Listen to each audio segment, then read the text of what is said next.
Municipal wastewater. So, the sewage treatment process. Once we use water, it's called wastewater, and it's treated and then returned safely into rivers and lakes. So the first step for wastewater treatment is taking the wastewater away. When you flush or empty a sink, wastewater goes down the drain into a pipe that takes it to a larger pipe under the road. There, it joins a network of other sewers into eventually leading to the sewage treatment facility. At the sewage treatment facility, 3 treatments mainly occur. The first one is primary treatment, which is the physical removal of solids using screens. Large objects that can block or damage equipment or pollute lakes and rivers must be removed and are done so using screens and grit tanks. Let's see what grit tanks look like. So, grit tanks, like septic systems, separate heavy solids and water by using baffles. So, things that should never go down the drain include baby wipes, wet wipes, sanitary items, and cotton buds. These can cause blockages and floods, and the water still has solid organic matter, so human wastes. The water eventually... Okay, so after primary treatment, the water will still tend to have human organic waste like poop, and the water will eventually go to a large settlement tank where solids will sink to the bottom, and that's called sludge. And then chemicals are used to separate sludge and scum and phosphorus. When the sludge sinks to the bottom, it's taken away using a drain in the center to be treated, and scum is removed by a skimmer. And then chemical treatment is used to help remove phosphorus. So the main thing to take away from primary treatment is that it's the physical removal of solids using screens.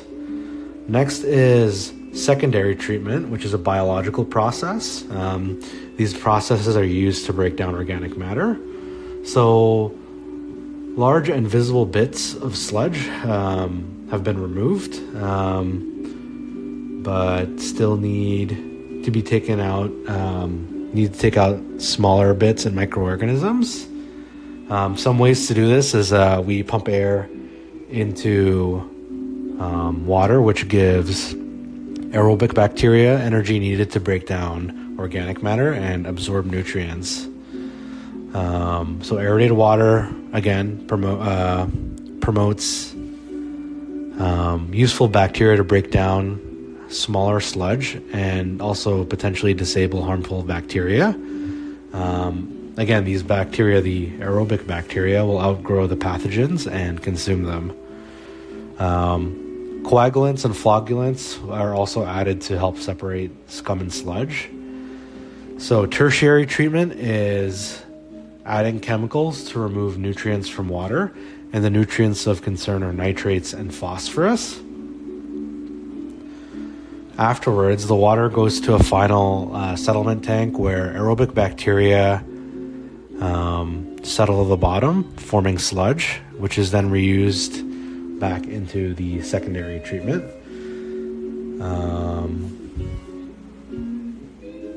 Water goes over the top into a sand filter, which will catch any remaining particles. Treated liquid waste can be discharged back into lakes and rivers. Some systems also use disinfection before releasing the water or the effluent back into lakes and rivers. They do this by adding chlorine, which will kill harmful bacteria such as E. coli. But before releasing it, they use sodium bisulfate to remove the chlorine before the water is released. So, phosphorus in wastewater. Phosphorus can negatively affect rivers and lakes. Phosphorus comes from human and animal wastes, industrial chemicals, detergents, and agricultural runoff. If there's a lot of phosphorus in wastewater, it should be removed before effluent is discharged. And there's 2 ways to do this. chemical removal, which is very common and easier to maintain, and biological removal, which produces sludge and costs less in the long run. So phosphorus is a limiting nutrient for plant growth. So plants need phosphorus to grow, and when there's large quantities of phosphorus in water, algae can take the nutrients and bloom. This will result in water being stripped of dissolved oxygen, so oxygen available in the water, and this will lead to the suffocation of aquatic life and plants, and will lead to eutrophication. Some algae can also release toxins that are harmful to humans and animals. When phosphate is dissolved into water, it can be removed through filtration, coagulants, and flocculants. So, some chemical removal methods include adding ferric sulfate, aluminum sulfate, which are coagulants and flocculants used to remove phosphates. Biological removal involves phosphorus accumulating organisms, which can store 50 to 30% of their own biomass in phosphorus. This produces less sludge. This requires constant monitoring. They need to watch biochemical oxygen demand of water, pH, and dissolved oxygen to promote these phosphorus accumulating organisms. So why are we concerned with algae bloom? Cyanobacteria, or blue-green algae, are ubiquitous in water, but commonly found in fresh, brackish, warm, and marine water. They use sunlight to produce their food, aka photosynthesis. They thrive in phosphorus-rich environment, can multiply quickly, create blooms across water. These blooms can block out the sun and use excessive amounts of oxygen, so dissolve oxygen, and their byproducts involve are cyanotoxins, which is a powerful natural toxin with no remedies. This can harm humans in rec water activities or through drinking water consumption. Pets can also be harmed too. Human exposure to cyanobacteria and their toxins can be done through ingestion of contaminated water, inhalation of aerosolized toxins, skin contact during rec water activities, and same with eye contact. Usually rec water advisories,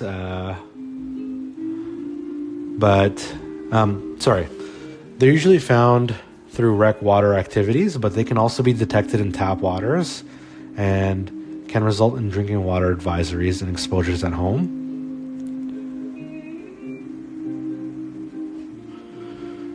So symptoms of exposure can include nausea, vomiting, diarrhea, headache, blistering of the mouth, pneumonia, fever, bloody diarrhea, and can lead to neurological symptoms of numbness, tingling, drowsiness, salivation, and speech determinations.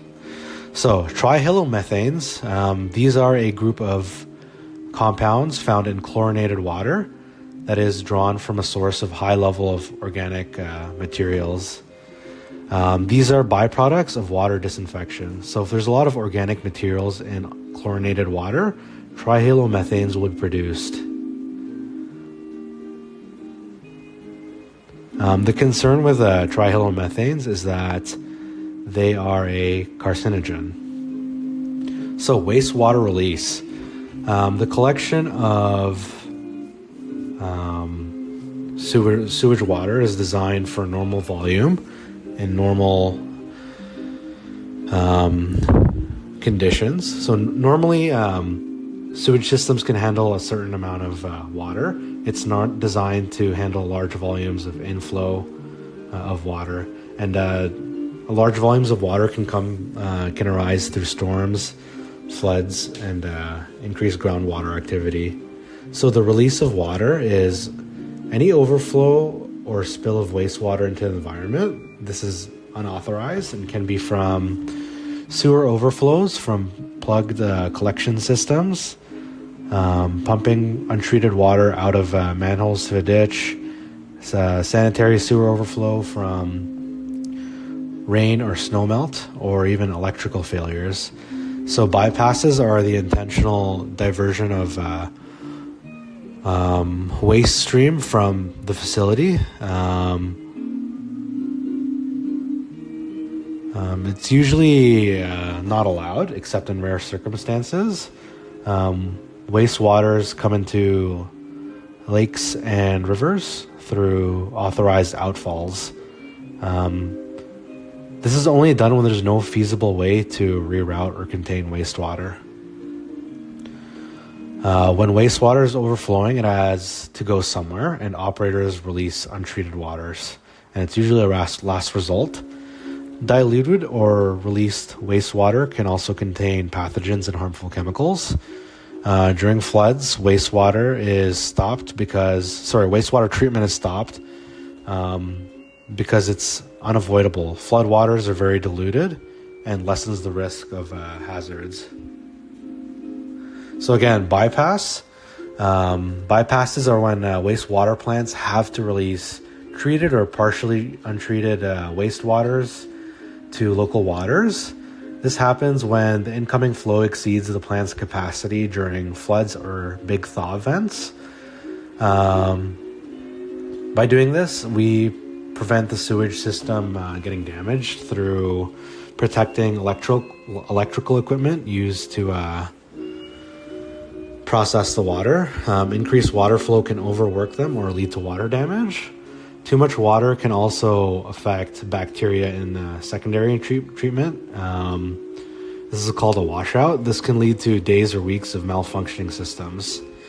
The concern of bypasses is that wastewater contains human disease. It can be smelly, could produce a foul odor, can damage the environment and wildlife, and can contaminate beaches and drink water.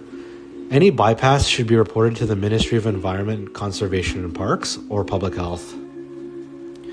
Again, wastewater is made up of rainwater, snowmelt, gray water, which is household wastewater, or lawn runoff. It can contain pathogens such as E. coli or Giardia, contains human wastes such as feces, urine, or vomit. Household products like soap and detergents, suspended solids like garbage, can contain nutrients such as nitrogen or phosphorus, and contaminants and organic matter, contaminants such as volatile oxidized compounds or VOCs. So BOD is biochemical oxygen demand, and it's the measure of oxygen consumed by microbes during disinfection of organic matter present in wastewater. BOD is the measurement of oxygen needed to remove waste from organic matter, from water through aerobic digestion. Dissolved water is oxygen present in water. It's critical for aquatic life. That's what they use for their oxygen. Decaying matter in water is measured using BOD, biochemical oxygen demand. A higher BOD can lower dissolved oxygen. More fertilizers in water can lessen the dissolved oxygen and choke out present aquatic life. So what chemicals are present in wastewater treatment? We have sodium hypochlorite, which is used for disinfecting water. It can produce trihalomethanes, a carcinogen. It's aggressive on hair and skin and can lead to breathing difficulties. Sodium bisulfite is used to remove chlorine from treated effluent. It can also be used to prevent corrosion. Ozone is used to dissolve oxygen in water. So it increases dissolved oxygen, which aids bacterial digestion. More dissolved oxygen can support a higher BOD, biochemical oxygen demand. Ferric chloride is a flocculant and coagulant used for faster sedimentation, and there are also sludges. Sludge is concentrated biological waste. So disadvantages of chlorine treatment in wastewater. Chlorine itself is toxic to aquatic life, corrosive, and can produce trihalomethanes, which are carcinogens. It also requires dechlorination, so addition of sodium bisulfite. So biological treatment processes in wastewater. Aerobic treatments consist of using aerobic bacteria to break down organic matter, using trickling filters, activated sludge, rotating biological contractors, biological filters, oxidation ponds, and aeration lagoons. Anaerobic treatment consists of anaerobic bioreactors, anaerobic lagoons. Trickling filters use organic matter by attaching it to a medium, and the wastewater goes through that medium, and the bacteria in that medium bind to organic matter and break it down. Activated sludge uses a high concentration of microbes clumped as fine particles kept in suspension by stirring, and it removes organics. Rotating biological contractors uses rotating discs that have microbes and remove pollutants in wastewater. Biofiltration uses a porous media that has a lot of microbes in it, which remove pollutants. Oxidation ponds are ponds that use sunlight, algae, bacteria to clean water. The bacteria break down organic matter and produce CO2, which is used by algae. Algae uses sunlight and CO2 to produce oxygen through photosynthesis to support bacteria. Aerated lagoons are similar to oxidation ponds. They add oxygen to increase dissolved oxygen in still water, which promotes aerobic bacteria for breaking down organics. Anaerobic treatment. So anaerobic bioreactors use filters to separate effluent and sludge, and then anaerobic bacteria digest and produce methane. Anaerobic lagoons are similar to septic tanks. Water is stored in tanks, and scum and sludge are separated, and without the presence of oxygen, anaerobic bacteria are active in dissolving the sludge and scum. So let's review the processes of wastewater treatment. So first, the water comes into the sewage treatment plant through sewers from our house. Once at the treatment plant, it goes through primary treatment, which is the removal of solids using screens. Next is biological treatment. Biological processes used to break down organic matter. And again, those are aerobic or anaerobic treatments. And then lastly, tertiary treatments, which involve chemical processes to remove nitrates and phosphorus from the water. After that, some systems use disinfection to clean the effluent, but it's important to remove it using sodium bisulfate because increased chlorine in water can harm wildlife and produce trihalomethanes, which is a carcinogen. After that, wastewater is cleaned and is returned safely to lakes, streams, and rivers through a discharge pipe or an outfall, usually about 1 kilometer away in a lake. And that concludes municipal wastewater systems.